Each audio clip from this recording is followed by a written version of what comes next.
Hello, मैं Nitin the basic level of exam YouTube channel में आपका स्वागत करता हूं। मैं जानता हूं कि आप काफ़ी लंबे समय से रेलवे ग्रुप डी की तैयारी कर रहे हैं और ये भी जानता हूं कि उसमें 25 नंबर की केवल साइंस आ रही है। तो साइंस हमारे लिए काफ़ी इम्पोर्टेंट हो जाती है। तो साइंस क्या होती है, हमारे लिए काफ़ी इम्पोर्टेंट हो जाती है। हम साइंस में अच्छा स्कोर कैसे करें। मैं जानता हूं कि आपने जो थ्योरी है काफ़ी पढ़ ली होगी, कि 2 साल हो गए कम से कम एग्ज़ाम को, तो आपने थ्योरी काफ़ी पढ़ ली होगी। अब आपको कुछ नहीं करना, ज़्यादा से ज़्यादा क्वेश्चनों की प्रैक्टिस करें ताकि आपका एग्ज़ाम में कोई भी क्वेश्चन गलत ना हो। तो मैं आपका टाइम बर्बाद किए बिना हम आगे चलते हैं अपने पहले क्वेश्चन की ओर। और हाँ, अगर आपने अभी तक हमारे चैनल को सब्सक्राइब नहीं किया हो, प्लीज़ लाल बटन दबाकर हमारे चैनल को सब्सक्राइब करें और लेटेस्ट अपडेट के लिए बेल आइकन दबाएं। Thank you. हमारा जो पहला क्वेश्चन है, विटामिन जो हमारे जो रोग होता है, एक बेरी रोग किस विटामिन की कमी से होता है। तो हमारे जो ऑप्शन दिए हुए हैं 4। विटामिन ए की कमी से हम जानते हैं कि कौन सा रोग होता है, रतौंधी होता है। और विटामिन बी1 कर लेना इसे, विटामिन बी1 की कमी से जो बेरी रोग होता है। विटामिन लिखा हुआ है दोस्तों, ये ऑप्शन सी में। विटामिन सी की कमी से स्कर्वी होता है। और विटामिन बी12 एक ऐसा विटामिन है जिसमें कोबाल्ट नाम की धातु पाई जाती है। तो हमारा जो विटामिन बी1 है, इसकी कमी से कौन सा रोग होता है, बेरी रोग होता है। तो ऑप्शन बी हमारा सही होगा। मैं आपको अपने अगले क्वेश्चन की ओर ले चलता हूँ। हमारा अगला क्वेश्चन है मेंढक। मेंढक में दांत होते हैं। मेंढक में किस प्रकार के दांत होते हैं दोस्तों। जो 4 प्रकार के जो इसमें दांत दे रखे हैं, ये होमोडोंट लिखा हुआ है। होमोडोंट ऐसे दांत होते हैं जो कि समान प्रकार के होते हैं। कैसे होते हैं, समान प्रकार के होते हैं। और जो मेंढक होता है ना, इसके अंदर भी समान प्रकार के दांत पाए जाते हैं। मेंढक और छिपकली, ये दो ऐसे हैं जिनमें समान प्रकार के दांत पाए जाते हैं। और हम इन्हें किस नाम से जानते हैं, होमोडोंट। जिसमें भी समान प्रकार के दांत पाए जाते हैं उसे हम होमोडोंट कहते हैं। अब आपके मन में सवाल होगा कि जो मनुष्य के दांत होते हैं ये किस प्रकार के होते हैं। जो हमारे दांत होते हैं ना, ये भिन्न भिन्न प्रकार के होते हैं और हम इसे किस नाम से जानते हैं, हेरोटोडोंट के नाम से जानते हैं। ठीक है, तो हमारा ऑप्शन ए इसका सही उत्तर होगा। अब मैं ले चलता हूं आपको अपने अगले क्वेश्चन की ओर। हमारा अगला क्वेश्चन है, जो स्कर्वी रोग किस विटामिन की कमी से होता है। ये अभी मैंने बताया कि विटामिन सी की कमी से हमें स्कर्वी रोग होता है। तो इसका सही आंसर क्या हो जाएगा, विटामिन सी। मैं आपको अपने अगले क्वेश्चन की ओर ले चलता हूं। दांत का शिखर बना होता है, किसका बना होता है दांत का शिखर। आप देखिए, ये दांत की बाहरी परत है और ये एक आंतरिक परत है। जो दांत होता है हमारा, जो इसकी बाहरी परत होती है ना, इसे हम किसके नाम से जानते हैं, एनिमल के नाम से जाना जाता है। लेकिन जो दांत की आंतरिक भाग होता है, दांत का आंतरिक भाग होता है ना, वो डेंटिन का बना होता है। जो आंतरिक भाग को हम किस नाम से जानते हैं, डेंटिन के नाम से जानते हैं। तो हमारा जो दांत का शिखर बना होता है ना, वो किसका बना होता है, डेंटिन का बना होता है। तो ऑप्शन सी हमारा सही होगा। मैं आपको ले चलता हूं अगले क्वेश्चन की ओर। स्टार्च से क्या संबंधित है। Option A glucose, option B है दोस्तों सुक्रोज और बी की जगह सी है। ऑप्शन सी है फ्रक्टोज, ऑप्शन डी है गैलेक्टोज। ठीक है, तो हमारा जो ग्लूकोज होता है ना, ये स्टार्च से संबंधित होता है। तो ऑप्शन ए हमारा सही इसका उत्तर होगा। और आपसे कभी कभार ये क्वेश्चन और पूछ लिया जाता है कि जो ये ग्लूकोज है, इसका रासायनिक सूत्र क्या है। तो ग्लूकोज का रासायनिक सूत्र होता है C6H12O6। ठीक है दोस्तों, इसे याद रख लेना। तो स्टार्च से क्या संबंधित है, ग्लूकोज। तो हमारे जो मैंने आपके पास 5 क्वेश्चन करवाए ना, ये बायो से संबंधित थे, बायोलॉजी से संबंधित थे, जीव विज्ञान से संबंधित थे। अब मैं आपको जो अगले 5 क्वेश्चन कराऊंगा ये केमिस्ट्री से संबंधित होंगे।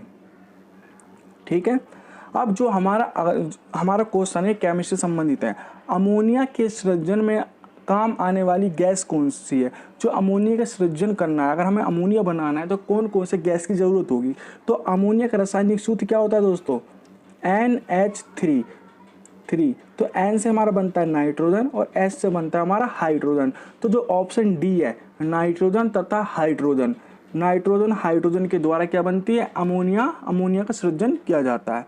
और ठीक है, और एक क्वेश्चन और पूछा जाता है कि जो अमोनिया है ना, क्या है ये अमोनिया किस उत्पादन से हमें प्राप्त किया जाता है, या अमोनिया का उत्पादन कैसे किया जाता है, हैबर विधि द्वारा। जो अमोनिया का उत्पादन किया जाता है किस विधि द्वारा, हैबर विधि द्वारा। ठीक है, मैं ले चलता हूँ आपको अगले क्वेश्चन की ओर। हमारा अगला क्वेश्चन है क्लोरोमाइसिटिन। जो क्लोरोमाइसिटिन होता है वो क्या होता है, एक प्रतिरोधी है, एक पीड़ाहर है, या एक प्रति अवसादक है, या एक प्रतिजीवाणिक है। तो जो हमारा क्लोरोमाइसिटिन होता है ना, ये प्रतिजीवाणिक होता है। ये क्या करता है, जो जीवाणु होते हैं, जीवाणु की वृद्धि को रोकता है।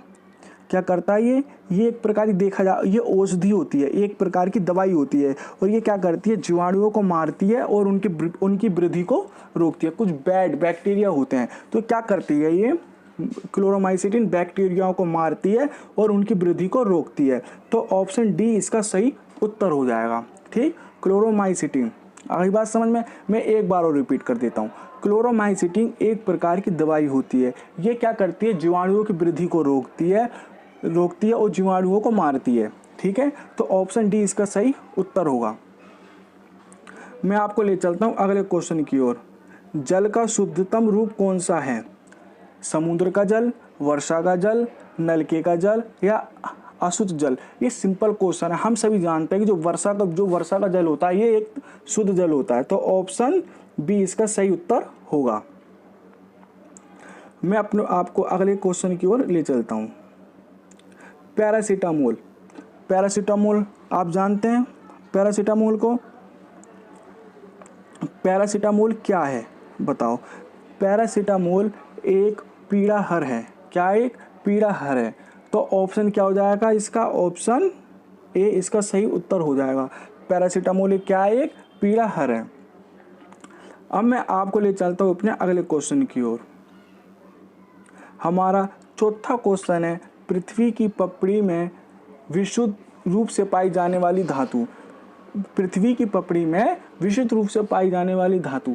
जैसे कि हम जानते हैं जो धातुएं होती हैं हमें शुद्ध रूप में नहीं मिलती, हमें आयशक के रूप में मिलती हैं, यौगिक के रूप में मिलती हैं, नहीं मिलती। तो एक केवल ऐसी धातु है प्लेटियम, जो कि हमें विशुद्ध रूप में पाई जाती है। कौन सी, प्लेटियम। जबकि मैग्नीशियम, सोडियम ये विशुद्ध रूप में नहीं पाई जाती।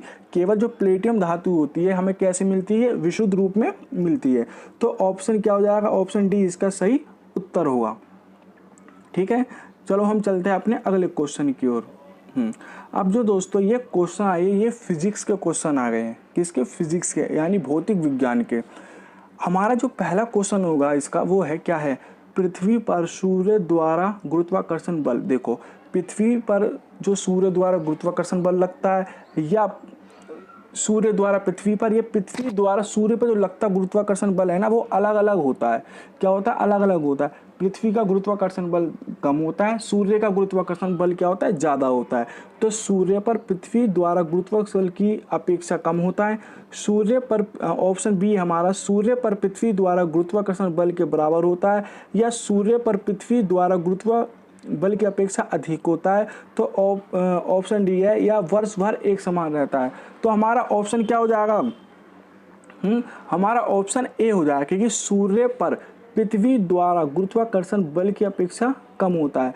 जो सूर्य पर पृथ्वी द्वारा जो गुरुत्वाकर्षण बल लगता है ना, वो कम होता है।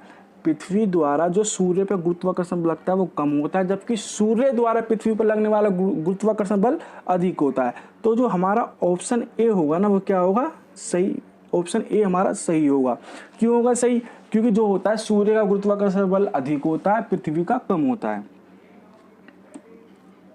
हमारा जो अगला क्वेश्चन है वो क्या है,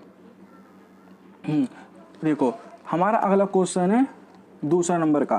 पृथ्वी व सूर्य के बीच की दूरी वर्तमान दूरी की अपेक्षा 2 गुनी हो जाए तो पृथ्वी पर सूर्य द्वारा गुरुत्वाकर्षण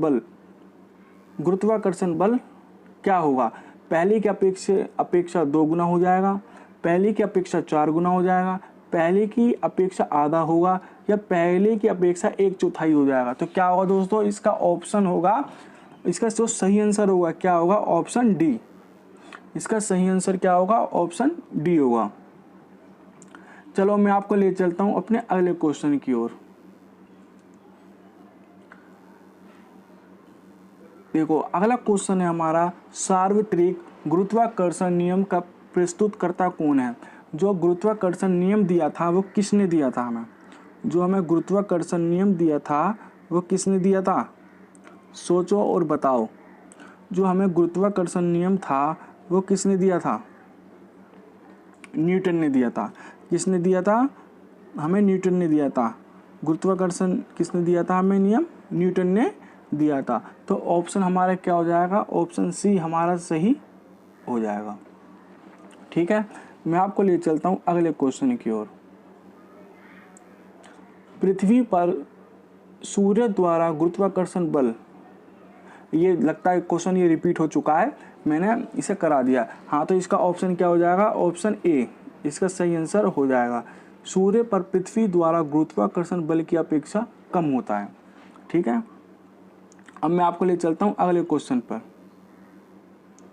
हमारा अगला क्वेश्चन है, किसी पिंड का भार, जो कोई पिंड है उसका भार अधिकतम कहाँ होगा। खुद सोचो कि जी का मान जहाँ पर ज़्यादा होगा पिंड का भार वहीं सबसे ज़्यादा अधिक होगा।